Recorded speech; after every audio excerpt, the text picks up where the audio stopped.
जब किसी परिवार का मुखिया, जो पूरे घर की आजीविका का एकमात्र सहारा होता है, अचानक किसी हादसे का शिकार होकर कमाने में पूरी तरह असमर्थ हो जाए, तो उस घर पर क्या बीतती होगी। जब घर की रोजी रोटी रुक जाती है तो सबसे पहला और सबसे गहरा असर उसकी पत्नी और बच्चों पर पड़ता है, जिनका आज और भविष्य उसी एक व्यक्ति की मेहनत पर टिका होता है।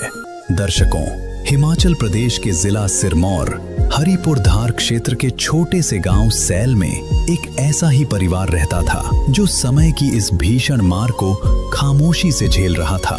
इस परिवार के मुखिया जियालाल जी, जो घर के एकमात्र कमाने वाले सदस्य थे, एक हादसे के बाद काम करने में पूरी तरह असमर्थ हो गए।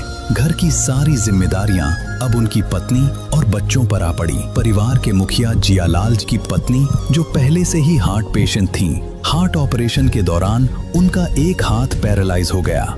इस परिवार में 3 बच्चे हैं। 2 बच्चे अभी पढ़ाई कर रहे हैं और बड़ी बेटी ने अपनी पढ़ाई बीच में ही छोड़कर छोटे भाई बहनों की पढ़ाई और घर के सीमित खर्च के लिए काम करना शुरू कर दिया।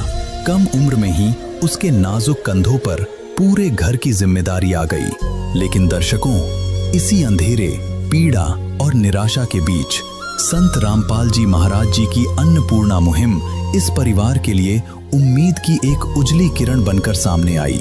आज इस परिवार की छोटी से लेकर बड़ी हर आवश्यकता का ध्यान रखा जा रहा है।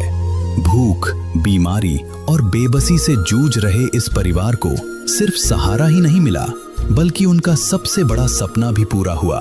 संत रामपाल जी महाराज जी की कृपा से इस परिवार को समर्थ कबीर जी का सुदामा महल बनवा कर दिया गया।